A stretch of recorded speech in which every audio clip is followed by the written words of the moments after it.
wherever you want.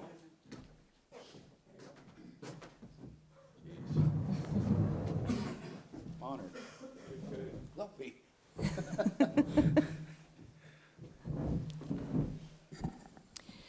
Good morning and welcome to Truist Park. Before I turn it over to Alex, I'd like to recognize a few special guests who've joined us today. First and foremost, Ronnie Snitker, Braves alum and current Major League coach Eddie Perez, and current members of the Atlanta Braves Austin Riley, Ozzie Albies, Spencer Strider, Michael Harris, Drake Baldwin, Joe Jimenez, and Reynaldo Lopez. Thank you all for coming today. And now, Alex Anthopoulos, President of Baseball Operations and General Manager. Thanks, everybody, for coming. Obviously, we're here to celebrate SNIT. Really appreciate the players that came out. I know the offseason started and everyone that's here today.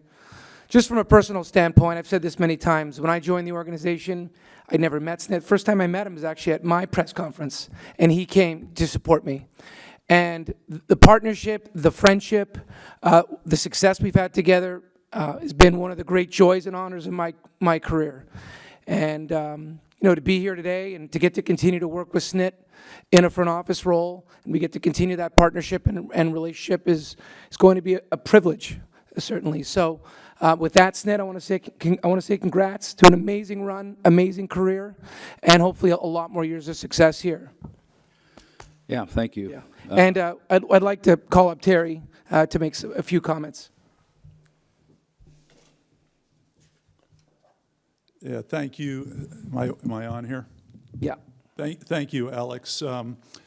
Today, we celebrate and honor not only one of the most accomplished managers in the history of our franchise, but also one of the finest people to ever wear the Braves uniform, Brian Snitker.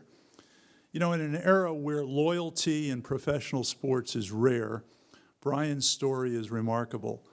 Nearly 5 decades with the organization as a player, a coach, minor league manager, and ultimately as a leader of our major league club.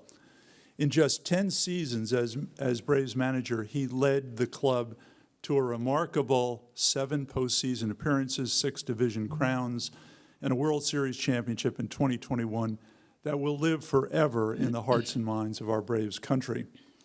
But beyond the wins, beyond the trophies and banners, Brian leaves behind a legacy of character. He developed a clubhouse culture built on respect. He treated this organization as his family, and in turn, he became a part of all of our lives. I want to recognize Brian's family.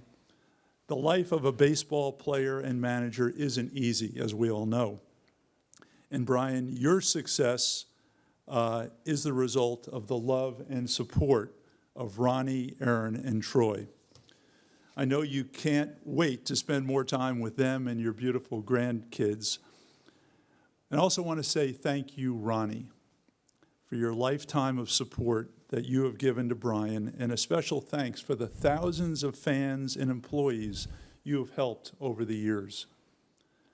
And now, Brian, this is a little unusual. Would you and Ronnie please come and join me right here?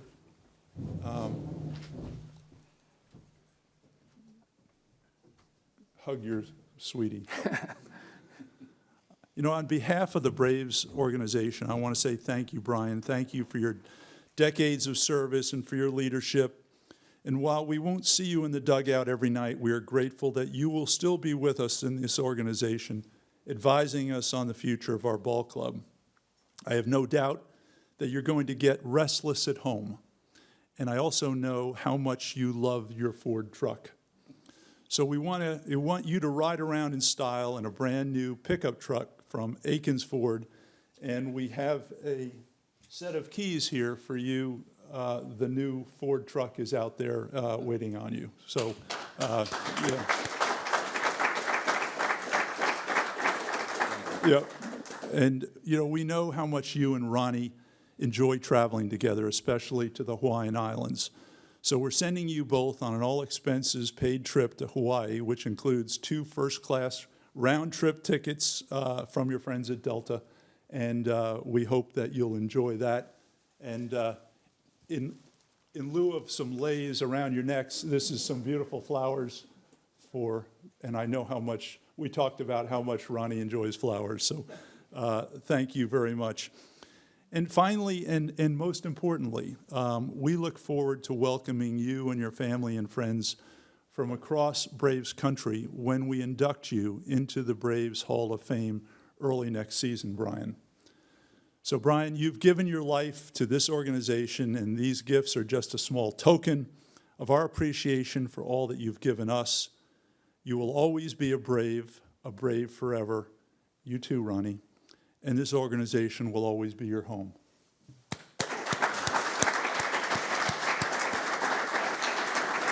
You go back.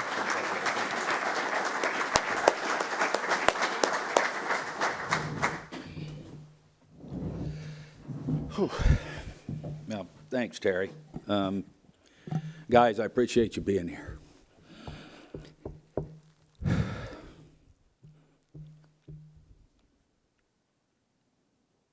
Just give me a minute. 3 years ago, I signed the extension, and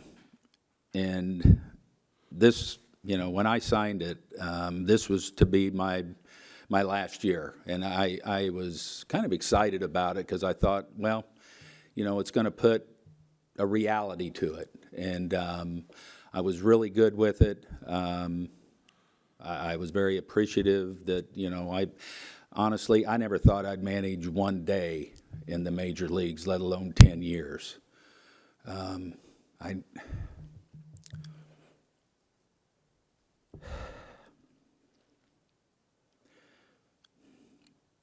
never thought I'd hoist a trophy.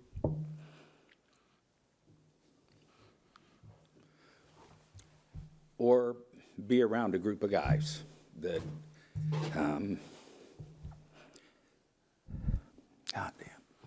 that makes this so special. Because, it's about the players. And we've been fortunate here to have probably the greatest group of players, coaches, the whole building is, and I said this after we won the World, literally takes a whole building to do something special, and I've been blessed to be around great people within the Atlanta Braves organization. Everybody in that clubhouse, the player, it's about the players. God, the relationships and the friendships that I'll have the rest of my life for that group or the players, and it's so special. I'm excited to continue to be a part, and I saw a couple of them the other day, and it's like, you're not getting rid of me. I'm still going to be here. I'm going to be in spring training. I'm excited about this new role. Until, and this is the truth, until like the last 3 weeks of this season, I know you can ask the coaches, I talked about, this being my last year, but I think when you're sitting in this seat and you're in the heat of the battle, I don't know, and I said, I'm going to need a little time after that last out to really decide what I want to do. And I don't think, and it was after I got home and I got to decompress a little bit that, I did decide that this is the right move, because I said, if you wait to retire till you're ready to retire, you never will. And I figured that out. And I know in my medias, when I was asked, it's like, I've never been through this. I hated that I lost my biggest supporter, my go-to guy. I lost him, but I could still go sit with him and talk to him, but I couldn't, I needed that probably more this past month than I ever have in all the years that I've been managing. So, you know what? In my mind, I'm ready for this next step. I don't think I'm, like I said, it's one of those things. I think if you wait to do it till you're ready, you never will. And I'm ready for this next step. I'm grateful, because I was appreciative 3 years ago because it puts a little light on it, because I said now I have a definitive, because I didn't, it was a little clarity for me that this would be it, and and it took a while after, because you get in game mode and that game adrenaline, and I'm sitting in this seat and I'm sitting in that office, and my focus is on today and winning that game. And just like I always told the players, it's like you're never guaranteed tomorrow. So the most important day you have is today, and you do everything you can, and you suck the life out and you win today's game, and then worry about tomorrow.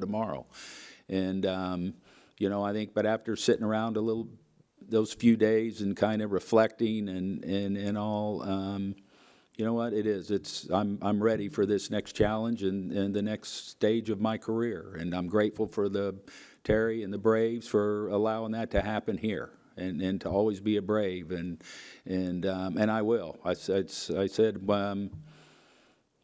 an old friend of mine and colleague told me one time, it's just like once a Brave, always a Brave. And man, that's true. There's nothing like it. And so I'm grateful for the opportunities I've had here. Like I said, I'm blessed. I'm blessed to have been with some of the greatest guys in the world for 10 years. And I've saw, some of you guys, I've saw every pitch, every play, every at bat that you've had in the major leagues. And for that, I love it, because you guys are the greatest there is. And but it's going to be, I say I'm excited. I'm excited for this new chapter in my life, because I think at some point in time everybody has to have that. So I'm blessed that I can do it here in a place where I was born and raised with this organization, and to continue to help any way I can for those guys sitting out there for when the next year's team, and so. Appreciate it. Thank you all for being here, and it means the world. It means the world to, and this thing's about relationships and friendships. I said, the job's not hard to leave. The relationships and experiences and all that's what's tough. Not seeing guys every day and working relationships, and we got an unbelievable team here that we work with, from we got the greatest trainers, strength coaches, video guys that I nuzzle up to all the time. They're kind of my sounding boards. It's everybody, the clubhouse kids, the clubhouse staff, the media. And to thank the media. I thank you guys. I know it's not an easy job, me sitting here, you sitting over there. You got to do, but you guys have been great, and I appreciate everything that you did for me, and how you handled things and the tough times. But you guys were all great, and I appreciate everything you've done for me. And too, there's relationships there. The TV guys, the people that you see every day. That put us on the air. I've made some unbelievable relationships and friendships there, that just people that I love to death. So, honey, thank you. God, again, I wouldn't be here without you. Thank you. Good job. We will take questions. Mitch has a mic, so if you'll wait for him to get to you, if you'll just identify yourselves and your organizations. Mark Bowman, MLB.com. Snip, was there a moment when you left here Sunday, were you still kind of up in the air? Was there a moment Monday? Was there a moment Tuesday? Did something just hit you? Yeah, Mark, it did. And it's like I told you guys, as we were winding this thing down, you get in that game mode and the adrenaline rush and everything. But you know what? I kind of had to sit there with myself Monday night, all day, and be realistic. And it's like, what? I asked myself, can you go through this again? And because there were times, this was a rough year. obviously, through no fault of anybody's. I mean, this was and I am so proud of the guys for handling it the way they did, the professionalism, the work ethic, which is something I always said in spring training, and when I address the team, it's like, I don't worry about them guys, ever worry about that team not getting their work in, because these guys they love to compete, they love baseball. I tell the story, I remember in 21, when we won the World Series, it's the dead of September, it's hot, everybody's tired, and I went outside, and the pitchers and Ozzie and Dansby, they're doing pickoffs, and not because they were told to, because they wanted to, and that's just, it speaks volumes. But I just, the long season, it got to where I was worrying about all the wrong things. It just, the travel wasn't as much fun or as easy as I used to enjoy packing and going to the other cities, walking around, and all that kind of became harder to do. And I talked to other managers that had retired, and I was like, what was it? And most of the common thing was the travel. And I just, the day in, day out grind and all, I just was realistic with myself, I think, in the last couple of days. And then I talked to Alex yesterday, and I as much as I wanted to go, you know what, when I sat myself down and the reality was, and then it's kind of like yesterday when I told my grandsons, I thought they were going to club me over the head, and they're like, you mean you can come to our games in the spring and the summer? And I said, yes, I can. And they were excited. Because I said earlier, I missed everything my kids did. And one of the things I didn't want to do was miss everything that they did. And now I'm going to get a chance to do all that. I'm going to get a chance to, if Ronnie and I want to go to somewhere in April, May, June, we can. So, yeah, it's going to be hard. Oh, absolutely, and it'll be okay this winter until February 15th or something like that, when one of the things I'd love to do is that drive to spring training, which, you know what, I'm still going to do it. So I'm still going to be there. So, it's when I was true to myself, yeah, you may think in the heat of the battle, yeah, I want to do this again, but it's like when I was honest with myself, I was like, you know what, this is the right thing. Go ahead, David. Hi, Snit. Hey, Dave. Congratulations on the next chapter. Not many guys get to go out on their own terms. Did you feel like, were you appreciative of, Alex told us a few weeks ago this was basically up to you. Did you feel like it was up to you, and are you appreciative of the fact Yeah, that I'm you got very to go out? appreciative of everything that Alex and allowed me to do, and like I said, I needed to sit down with myself, and, Ronnie and I talked, and I just felt there was some things that maybe I wasn't me. And so, yeah, I feel good about this. Go ahead. Snit, you mentioned Bobby. I'm not even sure you mentioned his name, but who you were talking about. Yeah. Are there any lessons that you can remember from watching his similar transition and that you've thought about during this time? And I'm pretty much stepping into the role he had prior to, his incident. And you know what? I talked to Pam yesterday.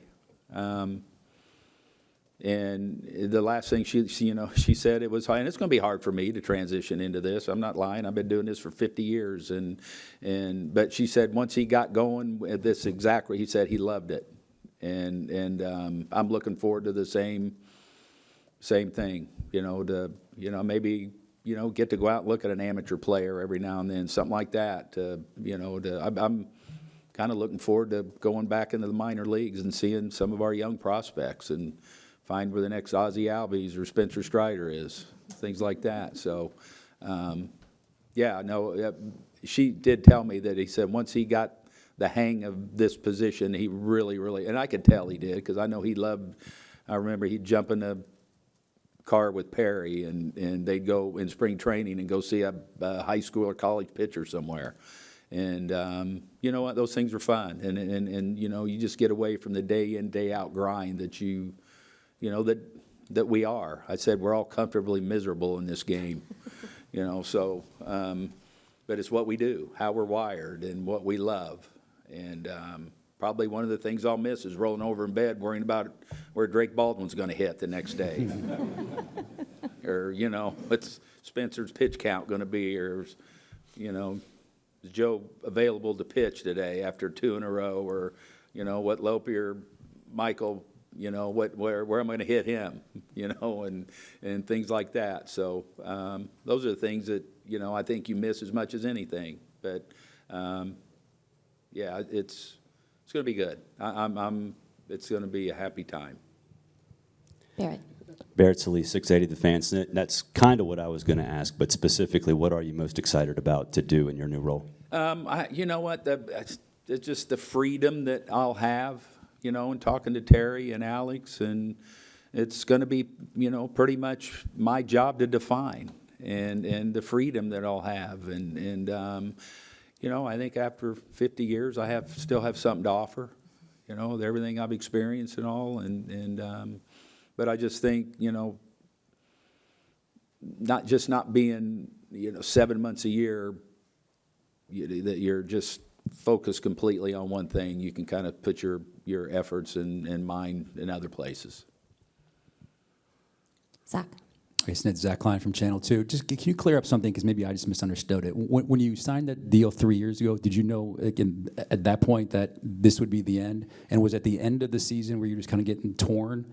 Yeah, exactly. I mean, it was when we signed this, when I signed it, and I felt good about that because I said, I don't know that I'd ever stop, quite honestly. So I kind of, knew that. And then as you go in, and if you'd asked me in April, May, June, or July, I said, heck yeah, I'm done when this is over. But you know what, 2 weeks to go, and you're still, in the heat of the battle and everything, then, and like I said, I'd never been through this, so I didn't know what I was going to think, how I was going to react or whatever, but you know what, once I decompressed a little bit, I was like, you know what, it is time. When I look back and, on the 53rd floor in New York, and it's 90 degrees in my room, and things like, it's like, it's just certain things,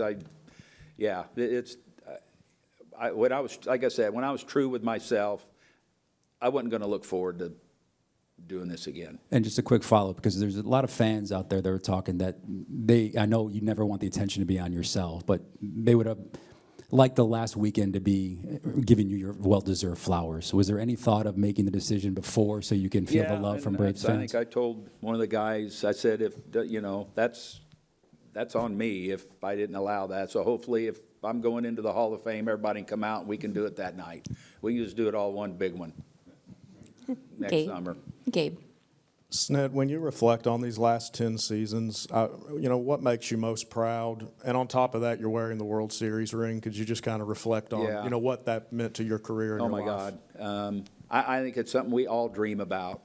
And there's, in the game, very few of us that get to experience that last out of a World Series. And I can still remember like it was yesterday, looking across the diamond to see what Troy was doing, and he was looking across the diamond to see what I was doing. I remember when we were sitting in Houston.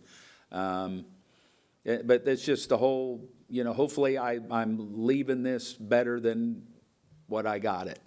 And I just think, and the culture comes from the players. Yeah, you have good, high-quality players, you're going to have good culture, and I think that's where we've taken this thing.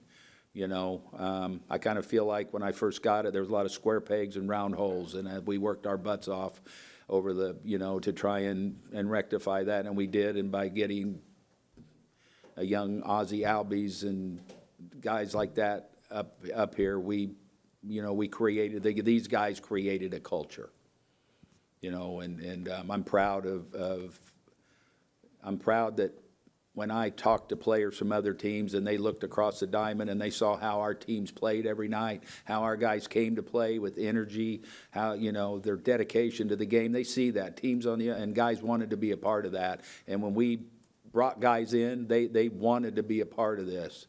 And you could, when you get that, you can bring a guy in with maybe a little rough around the edges because they want to be a part of this, because they want to play with these guys and they want to be a part of what we got going on here. And I think the stadium, when you go in that clubhouse, the fan base, and I've said this for 10 years, Braves country is real. It's a real thing, and I had no idea the responsibility of this chair when I got here and what you're responsible for a fan base, to an organization. It's a huge undertaking that I had no idea, and I had to learn, kind of on-the-job training for that too. But I said when I first got this job, I said you could have changed the hinges on my door twice a week, because every time I turned around, there was somebody coming in and closing it. Just in getting this thing to where it is today. And it's in a really good hands. It's in a good place. And because of these guys sitting here, it's going to continue to roll and be a really special place to be. Bailey. Bailey Burmaster, Atlanta News First. Congrats, Snit. This question is for you and Alex. This game is so much about the beauty in it is the history of this game. And I'm curious, this organization has been absolutely blessed with you being a part of it, but also Bobby, the careers you've had. What should fans appreciate the most to have pillars like yourself and Bobby who have impacted this organization in such a way? Now, what's the first part of that? Just appreciation for what you mean to this organization along Bobby, because, not everyone gets that opportunity to have back-to-back people like that who come in and make such an impact. Thank you. And you know what? And I felt a responsibility to come in and carry on what Bobby left here. I mean, that's a big undertaking too. And I would tell the players too, we're not like everybody else. I tell them this every spring. We're not like everybody else. And out of respect of the Hall of Famers that put all those flags up there, we're going to do things the right way, in the organizational way and you know what? Nobody ever has had a problem with that. Nobody has. And just a little thing like wearing your jersey, and, you don't cover up your A with your glasses. And these guys, none of them ever had a problem with that, and they've held that up and made it easy for me because of the quality of young men that they are. But, I felt a responsibility to carry on what Bobby and John Schuerholz and their, had put in place here. Grant McCauley, 92.9 The Game. First and foremost, congratulations, and thank you for all of the time over the years you've given me. I want to flash back a little bit further. The call that you got from Hank Aaron to offer you that job, you have now gotten that chance to be a part of so many generations of Braves baseball, such a connective piece of that. I was just wondering if you could speak a little bit to when you got that call, if you could have ever possibly imagined. I know you said you didn't expect to be managing one game, let alone 10 years, how much your life was going to change at that time. Yeah, I didn't realize at the time that was, I was in Double-A and pretty much got released, and still my arm still works. So, Hank offered me that job, so I went out there and towed the rubber and threw batting practice for an hour every day and hit ground balls, and then he gave me an opportunity to manage the instructional league, and then gave me a full team in Anderson, South Carolina, 50 years ago, or 47 years ago, whatever it was. Now, I had no idea. You know what? I was single and just loving baseball and was do anything in the world that he wanted me to do. And I was blessed, too, that, I became friends with one of the greatest players of all time. And he became a close, personal friend. And very, indebted into my family and what I was doing. I said I was blessed to be raised by Hall of Famers and people that did it right. And then in turn was blessed to watch the development and rise of Hall of Famers. We didn't know when we drafted all those guys they were going to be Hall of Famers. The only guy we knew was a Hall of Famer, what it looked like was Hank running around. And then all of a sudden we draft these guys and they become Hall of Famers, and you watch that development and who they were as young players and how they developed, and it's pretty. That's pretty special in itself. And to see those guys still walking the halls is really special too. It goes all the way back to that. And I remember signing my first contract in a bathroom at DeKalb College after a workout. I thought, boy, this is really great. He'd take pictures and send Mom, on the urinal, whatever, signing my contract. So, and I tell people too, I said, heck, my first 2 years in pro baseball, I didn't have a locker till we got to AA. I mean, you had a hook in a wall, you know, in rookie league and A-ball. There wasn't no such thing as lockers. You showered on pallets, and, you know, they didn't even wash your uniforms in spring training, but like twice a week. So, yeah, I look back on those days when we had Ronnie and we'd go into a town and she'd go to the consignment store and buy bunk beds for the kids, and we'd sleep on a mattress at the base of it, you know, and you're balancing your checkbook to go to Kroger. And you know what? It was the greatest time ever, because, you know, you'd work with the kids and the players, and Hank allowed you to do that, and he used to say, don't worry about it, because I'm going to give you a better product back when the year's over. And it was fun, and watching those guys develop and you know, become husbands and fathers. And even now, you know, we get the young big leaguers, and it's really cool that you go to their weddings and you watch them, you know, become fathers and husbands. And you know, I remember I'd always tell them when they have a child, it's like, you're going to enjoy baseball so much more. It's going to be so much more fun now, because it's not going to be about you anymore. You know, that little guys, you don't care if you're 0 for 5 or gave up 10 runs or what. You know what? They're going to come home and love their dad. You know, and that's a big deal. In the middle. Demetrius Bell, SB Nation. First off, congratulations on an excellent run.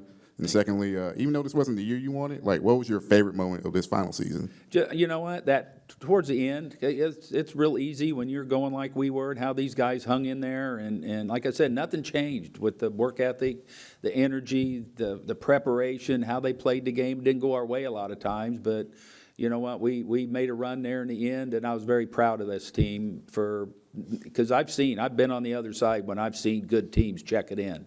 When they're eliminated, our guys seem to push on the gas a little more, and I'm proud of that. And then it just speaks volumes of who these guys are, and you know, how they just kept making plays and preparing for the game. And every day there was they're like American Legion team in that dugout before a game started. They're so excited to start another baseball game, because they love playing and competing and all that. And that's a really great quality to have for a team. So, you know, hopefully I'm celebrating in a few weeks a Rookie of the Year.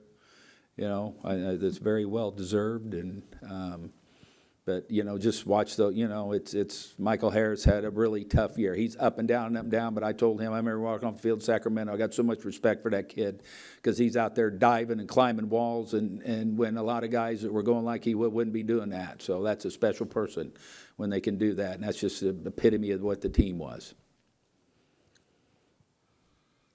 Anyone else? Bo, go ahead.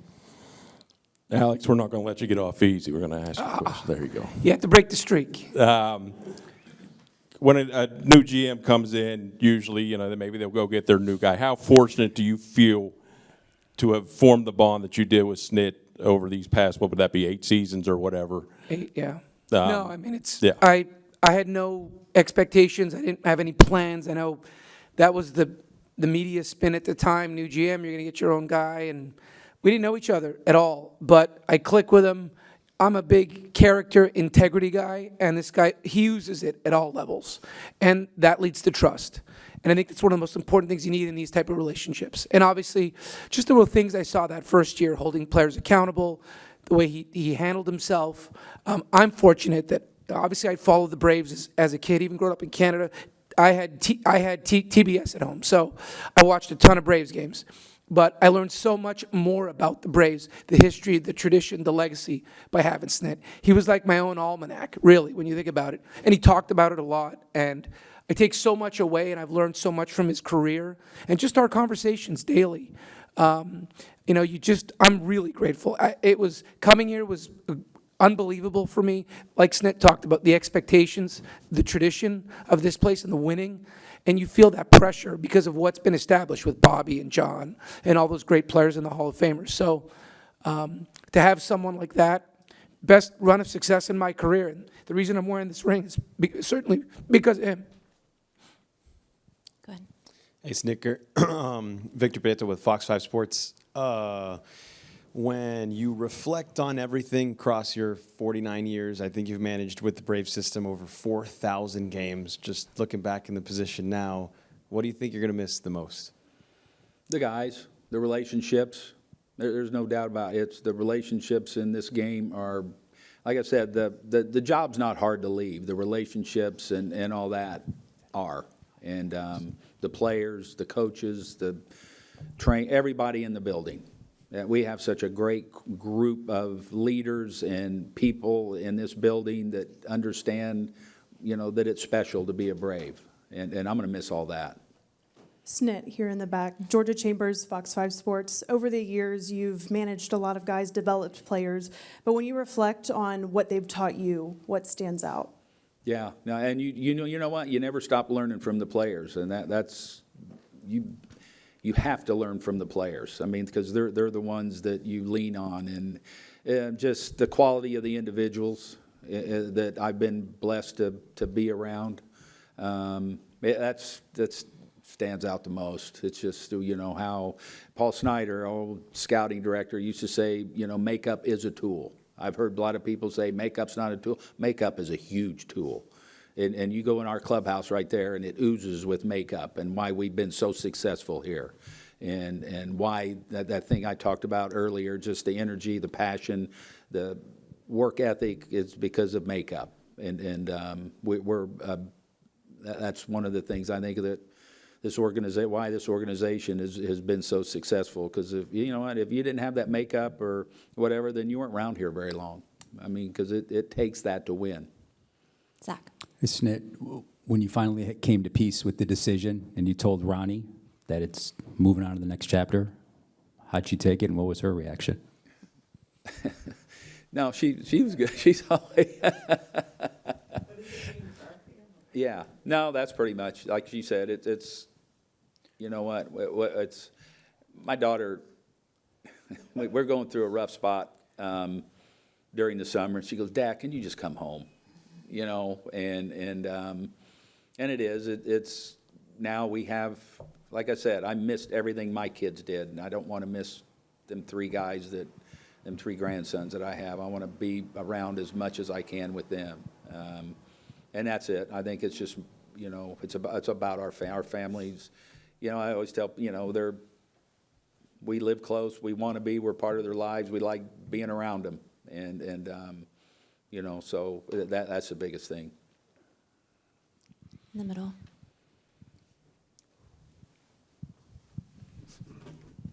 Ken Segura, the Atlanta Journal-Constitution. I'll add my congratulations.